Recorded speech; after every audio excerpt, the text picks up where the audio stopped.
My name is Maguire. I am the Senior Carbon Originator at a company called Climate Neutral Group. We work in carbon finance. Energy for me is it's a fundamental in development. If we're really serious about being able to take South Africa from being a low middle income country into an effective middle income space, and hopefully one day into a country where everyone can claim to be well off, we have got to be able to access equitable energy resources for the entire population. I think it's something that at the moment is obviously not very equitably distributed. Something that is becoming incredibly expensive, something that is disinhibiting people from, it's inhibiting people from being able to go out there and actualize their lives.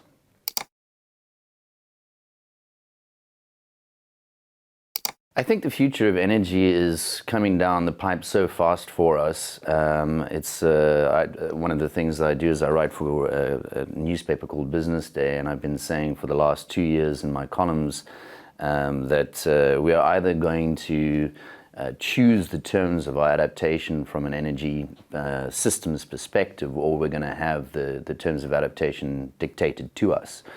And I think at the end of the day, from a policy perspective, we've done a pretty poor job of being able to choose the way that transition is going to play out. And so what has happened is we've seen an organic transformation of the system. So I think this is a situation of, the future is landing on our doorstep as we speak. We've seen that there's just been this ever worsening situation around load shedding in South Africa over the last 15 years really, but in particular over the last 3 years, and people have just gotten to the end of their tether.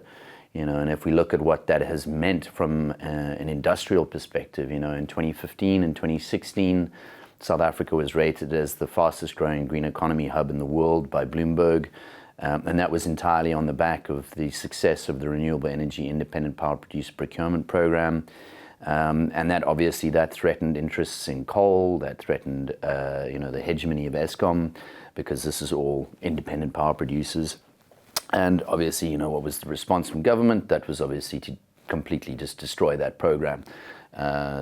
Despite various court orders and a range of different legal interventions, essentially nothing happened with that program up until 2019.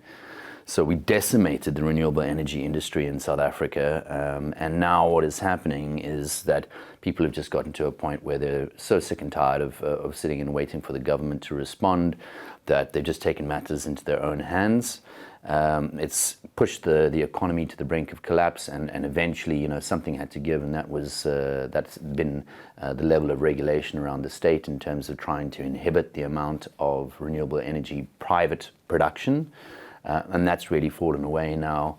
And now we've seen, if you look at what's happened in 2023, we saw a situation where we've had $2.5 billion worth of importation of photovoltaic panels, inverters, and batteries over the first 6 months of this year. So there's just an insane wave of renewable energy transition going on. And now the question is, we're at the edge of this new future, this future of energy that we're talking about. And now really it comes the time in order to be able to look at the major innovations that we really need to see. And that, if you come and you ask me again in 2 years' time what the future of energy is, and I'm really hoping that I'll be able to say the future of energy is now.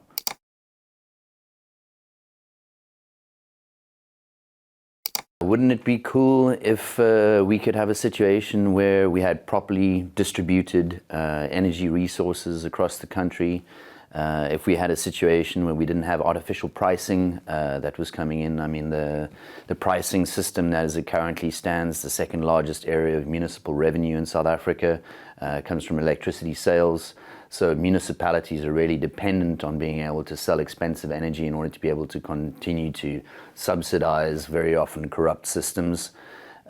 So, it would be really cool if we could start to see more people involvement in generation, distribution of electricity, having a situation where being able to access cheaper resources from electricity distribution and access perspective, something that was more widely available to all people.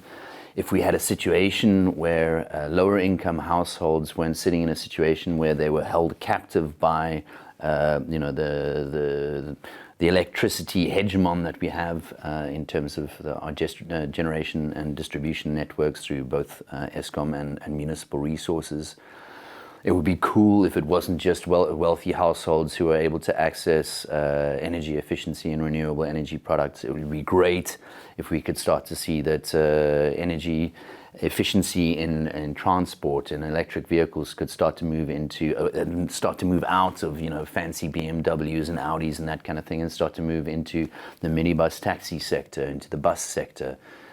So we could see mass public transit being able to take advantage of much more stable pricing of renewable energy in terms of the costs for transportation. I think those are some of the things that would be really fantastic to see.